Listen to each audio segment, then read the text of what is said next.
Hello everyone, a very good morning and warm welcome to all of you. Today I have taken an article from the Hindu newspaper, and in this particular session we will discuss it and translate it in Hindi, and we will also learn the new words, vocabularies and grammar which is used for writing this news article. Let's start the newspaper analysis without any further delay, and today's headline of our news article is, if law is drafted well, judiciary won't get opportunity to overstep it. Shah, यानी कि ये अमित शाह का कहना है कि if the law is drafted, law मतलब होता है कानून, ठीक है। तो जो भी मैं इस न्यूज़ आर्टिकल के डिस्कशन के दौरान जो भी मीनिंग मैं बताता चल रहा हूँ, यदि वो मीनिंग आपके लिए न्यू है तो आप नोट डाउन कर लीजिए, ठीक है। कहता है कि if the law is drafted well, यदि कानून जो है वो ड्राफ्ट किया जाता है। ड्राफ्ट मतलब क्या होता है, तो रफली जो फर्स्ट स्टेप पे जो किया जाता है उसको ड्राफ्ट कहा जाता है, ठीक है। यानी कि उसको फ्रेम करना, किसी भी कानून को, किसी भी लॉ को फ्रेम किया जाता है उसको ड्राफ्ट कहा जाता है, ठीक है। तो कहते हैं कि if the law is drafted well, well मतलब होता है सही ढंग से। तो अगर सही ढंग से जो कानून है वो ड्राफ्ट किया जाता तो जुडिशियरी, जुडिशियरी मतलब क्या होता है, न्यायपालिका, न्यायिक, ठीक है। तो जुडिशियरी मतलब होता है न्यायपालिका, ये नाउन होता है, ठीक है। तो जुडिशियरी वोंट गेट अपॉर्चुनिटी, यानी कि जुडिशियरी को नहीं मिल पाता, क्या नहीं मिल पाता, अपॉर्चुनिटी। अपॉर्चुनिटी मतलब होता है अवसर। तो जुडिशियरी को यानी कि न्यायपालिका को नहीं मिल पाता अवसर to overstep. Overstep मतलब क्या होता है, तो ओवर स्टेप एक वर्ब वर्ड होता है और इसका मतलब होता है आपको हद पार करना, अतिक्रमण करना, ठीक है। तो कहते हैं अमित शाह कि यदि लॉ जो है वो सही ढंग से ड्राफ्ट किया जाता है, यानी कि सही ढंग से बनाया जाता, तो जुडिशियरी यानी कि न्यायपालिका को वोंट गेट अपॉर्चुनिटी, अवसर नहीं मिल पाता। किस चीज़ का अवसर नहीं मिल पाता, ओवर स्टेप इट, जो इसको अतिक्रमण किया है, इसके बाहर कुछ वो जुडिशियरी जो है किया है, उसके बारे में आर्टिकल में डिस्कशन होगा, ठीक है। तो कहते हैं कि यदि लॉ सही ढंग से ड्राफ्ट किया जाता है तो judiciary won't get opportunity, judiciary को अवसर नहीं मिल पाता टू ओवर स्टेप इट, इसको अतिक्रमण करने के लिए, ठीक है। ये अमित शाह का कहना है। तो ये रहा हमारा आज का न्यूज़ पेपर हेडलाइन। और अभी तक अगर आपने हमारे Gaikwad English training centre Telegram channel को ज्वाइन नहीं किया है तो आप टेलीग्राम चैनल को ज्वाइन कर लीजिए। डेडिकेटेड टेलीग्राम चैनल आप ही के लिए क्रिएट किया जाता है, जहाँ मैं डेली इंग्लिश न्यूज़पेपर का जो PDF होता है वहाँ पर प्रोवाइड करता हूँ, जिसे आप न्यू आर्टिकल रीड कर सकते हैं, ठीक है। और इस आर्टिकल को भी मैं उस टेलीग्राम चैनल में सेंड कर देता हूँ, जिसे आप इसे फर्दर रीड कर सकते हैं, ठीक है। तो टेलीग्राम चैनल को ज्वाइन कर लीजिए। चलिए अब आगे इस न्यूज़ आर्टिकल एनालिसिस को शुरू करते हैं। आगे कहता है, ध्यान से समझिएगा, जो भी न्यू वर्ड्स आएंगे वो आप नोट डाउन करते चलेंगे, ठीक है। कहता है कि union home minister Amit Shah on Monday said if law was drafted well the judiciary would not get an opportunity to overstep it, ठीक है। यहाँ पे फुल स्टॉप है, यहाँ तक सेंटेंस एंड हो रहा है, यहाँ तक समझिए। कहता है कि यूनियन होम मिनिस्टर, यानी कि यूनियन मतलब होता है केंद्रीय, होम मिनिस्टर यानी कि गृह मंत्री। तो केंद्रीय जो गृह मंत्री अमित शाह हैं हमारे, ऑन मंडे यानी कि सोमवार को, सेड उन्होंने कहा है कि if law was drafted well, यदि कानून, लॉ मतलब होता है कानून, वाज ड्राफ्टेड यानी कि ड्राफ्ट किया जाता, वेल यानी कि सही ढंग से, अच्छे से, द जुडिशियरी यानी कि जुडिशियरी यानी कि न्यायपालिका को would not get an opportunity, एक भी अपॉर्चुनिटी नहीं मिलता, कोई भी क्या नहीं मिलता, अपॉर्चुनिटी यानी कि अवसर नहीं मिलता, टू ओवर स्टेप यानी कि हद पार करने के लिए, आप कह सकते हैं अतिक्रमण करने के लिए, ठीक है। तो ओवर स्टेप मतलब ऐसा काम होता है ना जो कि नॉर्मल से कहीं हट के कुछ किया जाता है, उसको ओवर स्टेप कहा जाता है, ठीक है। तो अमित शाह कहते हैं, जो होम मिनिस्टर है हमारे, कि मंडे को कहते हैं कि if law was drafted well, यदि कानून जो है वो सही ढंग से ड्राफ्ट किया जाता, सही ढंग से बनाया जाता, जो judiciary would not get an opportunity, यानी कि जुडिशियरी यानी कि न्यायपालिका को नहीं मिलता अपॉर्चुनिटी यानी कि अवसर टू ओवर स्टेप इट, इस चीज़ को ओवर स्टेप करने के लिए, ठीक है। यहाँ तक समझे होंगे। चलिए नेक्स्ट पैराग्राफ पढ़ते हैं। आगे कहता है, mister Shah made the remarks at the inauguration of training program on legislative drafting organized by Pride and ICPS for officers of parliament and state legislatures। यहाँ तक समझिए। कहते हैं कि mister Shah made the remarks, remarks मतलब क्या होता है, रिमार्क्स मतलब होता है टिप्पणी, ठीक है। कमेंट करना, टिप्पणी करना। देखिए ये डन कमेंट नहीं होता है, इसको मेड कमेंट होता है, ठीक है। तो मिस्टर शाह ने क्या किया भाई, तो कमेंट किया, कहाँ किया, तो at the inauguration of training programme, यानी कि इनोग्रेशन था यानी कि उद्घाटन था एक ट्रेनिंग प्रोग्राम का ऑन किस चीज़ पे भाई? तो लेजिस्लेटिव ड्राफ्टिंग का एक ट्रेनिंग प्रोग्राम था, उसके इनॉग्रेशन यानी कि उसके उद्घाटन में इन्होंने इस टिप्पणी को किया है। ऑर्गेनाइज किसके द्वारा किया गया था? ये जो ट्रेनिंग था ये ऑर्गेनाइज किया गया था by pride ICPS for officers, यानी कि ऑफिसर्स के लिए ये ट्रेनिंग जो है वो ऑर्गेनाइज किया गया था of the parliament and state legislators. कहता है कि mister Shah made the remarks, mister Shah ने रिमार्क्स किया, टिप्पणी किया। कहाँ किया भाई? तो at the inauguration of the training programme on legislative drafting, जो कि ऑर्गेनाइज किया गया था प्राइड ICPS, किसके लिए भाई? तो for officers of parliament and state legislatures के लिए। ठीक है, आगे कहता है ही सेड, उन्होंने कहा, law should be drafted in as simple and clear words as possible because difficult words always create controversy। यहाँ पे फुल स्टॉप है, यहाँ तक समझिए। कहता है कि ही सेड, उन्होंने कहा कि लॉज यानी कि जो कानून है शुड बी ड्राफ्टेड, वो बनाए जाने चाहिए, वो क्रिएट किए जाना चाहिए। किस तरह पे भाई? तो इन एज सिंपल यानी कि इतना आसान किया जाना चाहिए और क्लियर वर्ड्स में करना चाहिए। ठीक है, एज पॉसिबल, जितना संभव हो। तो अमित शाह कहते हैं कि जो कानून जो फ्रेम किया जाता है, जो ड्राफ्ट किया जाता है, उसको इतना सिंपल और इतना सरल वर्ड में किया जाना चाहिए जितना कि संभव हो। ठीक है, बिकॉज क्यों करना चाहिए भाई? तो difficult words always create controversy, जो डिफ़िकल्ट वर्ड्स होते हैं वो हमेशा क्रिएट करते हैं कंट्रोवर्सी मतलब होता है विवाद या फिर झगड़ा। ठीक है, मेकिंग अ लॉ, कहता है कि मेकिंग अ लॉ, कानून को बनाना, डैट जो cannot be disputed for the next 25 years. कहता है कि कानून को ऐसा बनाना चाहिए जो कि उस पर नहीं हो सके। क्या नहीं हो सके? कैनॉट बी डिस्प्यूटेड यानी कि झड़प नहीं हो सके, झगड़ा नहीं हो सके, कोई भी विवाद नहीं हो सके। ठीक है, फॉर द नेक्स्ट 25 ईयर्स की अगले 25 साल तक कानून ऐसा बनाना चाहिए कि उस पर कोई भी विवाद न हो। And the court does not need to intervene in the middle for drafting a good law, mister Shah said. कहता है कि कानून को ऐसा बनाना चाहिए कि 25 साल तक जो उस पर कोई विवाद ना हो और इतना सिंपल वर्ड में, इतना सरल वर्ड में उसको होना चाहिए जितना संभव हो सके, क्योंकि जो डिफ़िकल्ट वर्ड्स होते हैं वो हमेशा कंट्रोवर्सी क्रिएट करते हैं। ठीक है, making a law can not be disputed, जो कानून को बनाना है वो 25 साल तक ऐसा कानून बनाया जाए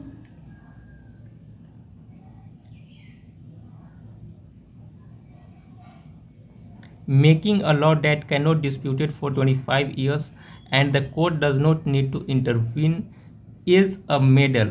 कहता है कि मेकिंग अ लॉ, कानून बनाना that can not be disputed, जो कि जिस पे डिस्प्यूट ना हो सके, जिस पे झगड़ा ना हो सके, जिस पे बहस ना हो सके, फॉर नेक्स्ट 25 ईयर्स, अगले 25 साल तक। ठीक है, the court does not need to intervene मतलब होता है हस्तक्षेप करना। बीच में आप कोई काम कर रहे हैं और उसमें कोई आके इंटरवीन करता है, यानी कि वो हस्तक्षेप करता है वो आपको। ठीक है, तो कहते हैं कि the court does not need to intervene, तो कोर्ट को ज़रूरत नहीं होना चाहिए इंटरवीन करने का।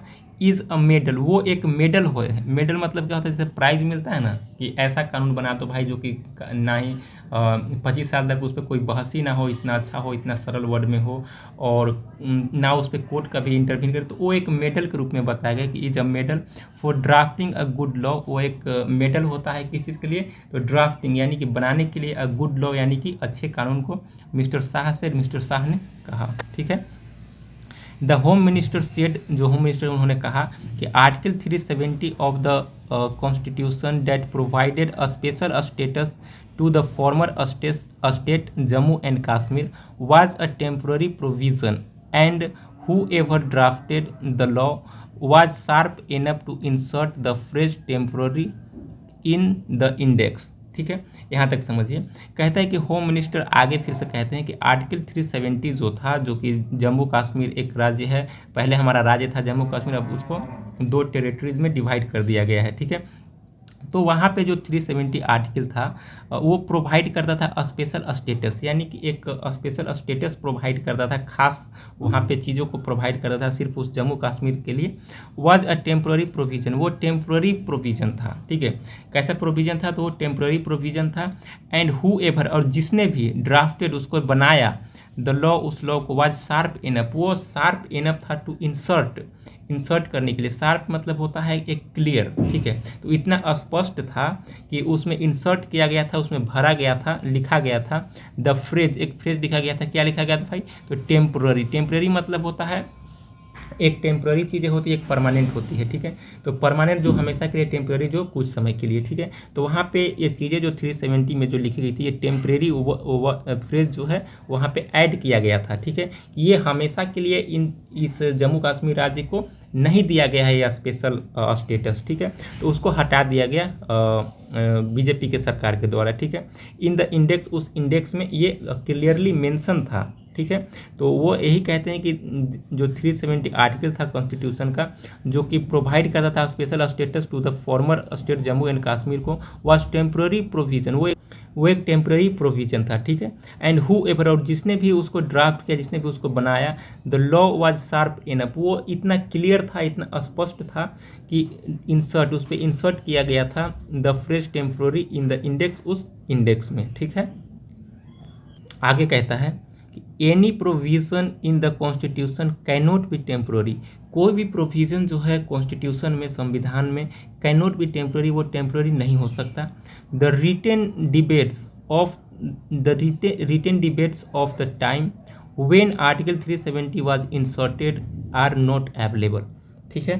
कहता है कि जो रिटेन जो डिबेट्स था, जो रिटेन जो बहस था ऑफ द टाइम, उस समय का, व्हेन आर्टिकल 370 वाज इंसर्टेड, जो आर्टिकल जो 370 है उसको इंसर्ट किया गया था, उसको रखा गया था, आर नॉट अवेलेबल, वो अवेलेबल नहीं था।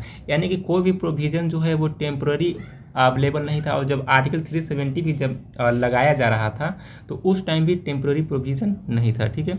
Who ever drafted the law was sharp enough, जिसने भी इस कानून को ड्राफ्ट किया वो शार्प इनफ था, यानी कि स्पष्ट करने वाला वो व्यक्ति रहा होगा कि the law was sharp enough, जो कानून था वो शार्प था, to add temporary provision against it, की उसके खिलाफ जो कि टेम्पररी प्रोविजन वहाँ पे ऐड किया, जिससे उसको हमेशा के लिए वो स्टेटस, जो स्पेशल स्टेटस जो दिया गया था उसको हमेशा के लिए नहीं दिया गया था, जो कि आगे चल के हटा दिया गया, ठीक है।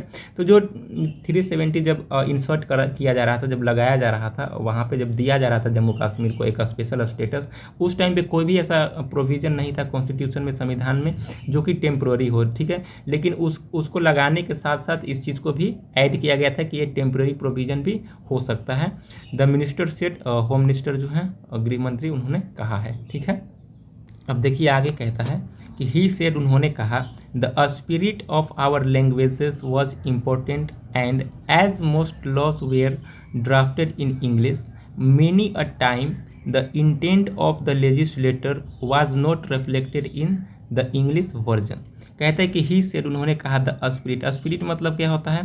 तो स्पिरिट मतलब होता है भाव, भावना, ठीक है। तो कहते हैं कि ही सेड, उन्होंने कहा कि भाव ऑफ आवर लैंग्वेज, जो हमारे लैंग्वेज एंड जो हमारे भाषा का जो भाव है, जो भावना है, वाज इम्पोर्टेंट, वो महत्वपूर्ण था, and was as most laws were drafted, और जैसा कि जो मोस्ट यानी कि अधिकांश लॉ है जो ड्राफ्ट किए गए हैं इन इंग्लिश, इंग्लिश में, मेनी अ टाइम यानी कि बहुत बार, द इंटेंट यानी कि इरादा, उद्देश्य, ठीक है। इंटेंट मतलब होता है इरादा, उद्देश्य ये नाउन वर्ड होता है, ठीक है। तो जो मेनी अ टाइम, बहुत बार, जो इंटेंट और जो इरादा था ऑफ द लेजिस्लेटर, लेजिस्लेटर किसको कहा जाता है? जो कानून को बनाता है उसको लेजिस्लेटर कहा जाता है, ठीक है। तो लेजिस्लेटर का जो इंटेंट है यानी कि जो इरादा है, वाज नॉट रिफ्लेक्टेड, वो रिफ्लेक्ट नहीं करता है, वो नहीं दिखता है कि इसका इरादा क्या है, इस कानून को बनाने के पीछे इसका उद्देश्य क्या है, वो नहीं दिखता है इन the English version, English version में, ठीक है। तो हमारे भाषा का एक भाव है, ठीक है, लेकिन जब वो कोई भी कानून जब इंग्लिश में लिखा जाता है तो उसका जो लेजिस्लेटर का जो भाव है उस कानून को लिखने वाला, बनाने वाला का, वो दिखता नहीं है इंग्लिश वर्जन में, ठीक है। ये कहा जा रहा है यहाँ। आगे कहता है ही एडेड, उन्होंने कहा, डैट ग्रे एरियाज लेफ्ट, जो ग्रे एरिया जो छोड़े गए हैं, लेफ्ट मतलब होता है छोड़ दिया गया है, जो छोड़ दिया गया है। स्कोप, वो क्या है भाई? तो स्कोप है फॉर इनकॉर्चमेंट। वो इनकॉर्चमेंट क्या होता है? इनकॉर्चमेंट एक नाउन वर्ड है, ये इनकॉर्च वर्ब वर्ड से बना हुआ है। इनकॉर्च मतलब होता है अतिक्रमण करना, ठीक है, ज़बरदस्ती किसी को साथ करना, अतिक्रमण करना, चाहे उसका राइट का अतिक्रमण करना हो, चाहे उसका किसी भी चीज़ का अतिक्रमण करना हो, फाइनेंशियली अतिक्रमण करना हो या फिर राइट के थ्रू, अधिकार के थ्रू करना हो, तो वो इनक्रोचमेंट कहलाता है। तो यहाँ कहता है कि ही एडेड, उन्होंने कहा दैट द ग्रे एरिया, जो ग्रे एरियाज जो लेफ्ट छोड़ दिए गए हैं, स्कोप, वो स्कोप है फॉर इनक्रोचमेंट, इनक्रोचमेंट के लिए, and the legislation should be drafted in a manner, जो लेजिस्लेशन है शुड बी ड्राफ्टेड, लेजिस्लेशन मतलब क्या होता है, कानून, ठीक है, विधि।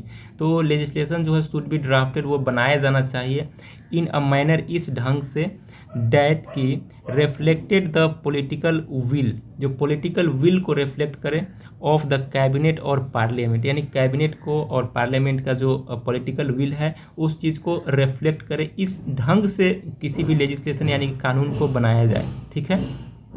Words should be expanded two sentences, many time क्या होता है ना कि वर्ड्स में ही लिख दिए जाते हैं, ठीक है, आपको खुद से समझना पड़ेगा कि इस वर्ड का मीनिंग क्या है। जैसे हमारे संविधान में लिखे गए हैं सोवरेनिटी लिखे गए हैं, लिबर्टी लिखा गया है, ये सारे बहुत सारे जो वर्ड है ना, सोशलिस्ट लिखा गया है, ठीक है, तो ये सारे वर्ड्स में लिखे गए हैं। तो इसी को कहते हैं कि words should be expanded, words को एक्सपेंड कर दिया जाना चाहिए, वहीं पे सिर्फ वर्ड नहीं लिख के छोड़ दिया जाना चाहिए, ठीक है, वर्ड्स को एक्सपेंड कर दिया जाना चाहिए सेंटेंसेस में, ताकि क्लियरली जो है स्पष्ट रूप से समझ में आए कि इस कानून का, इस लॉ का क्या मतलब है, ठीक है। क्योंकि बहुत टाइम ऐसा होता है ना कि खुद से लोग अपना अपना मीनिंग निकालने लग जाते हैं, जब कोर्ट में कोई ऐसा पेचीदा केस चला जाता है उस टाइप का, तो उस नियम से बहुत लोग अपने अपने फिलोसफी के अकॉर्डिंग मतलब निकालने लग जाते हैं, जिससे उस चीज़ का इनक्रोचमेंट हो जाता है, अतिक्रमण हो जाता है उस लॉ का, ठीक है। तो वही कहना चाह रहे हैं कि words should be expanded, words को एक्सपेंड किया जाना चाहिए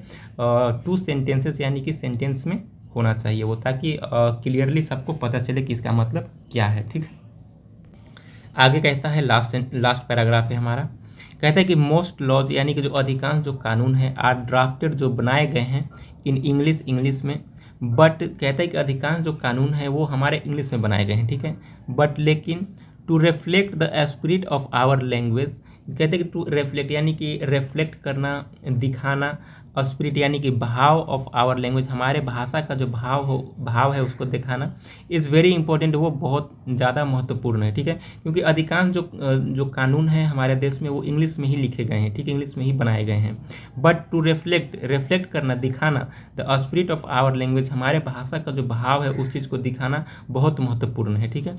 मेनी टाइम्स कहता है कि कई बार, the intent of the legislator, कहता है कि जो इंटेंट यानी कि जो इरादा, उद्देश्य जो है लेजिस्लेटर का, कानून बनाने वाले, विधि बनाने वाले व्यक्ति का, डज नॉट मैच, वो मैच नहीं करता with the English translation of the law, यानी कि इंग्लिश ट्रांसलेशन जो किया गया है कानून का उससे मैच नहीं करता, ही सेड, उन्होंने कहा।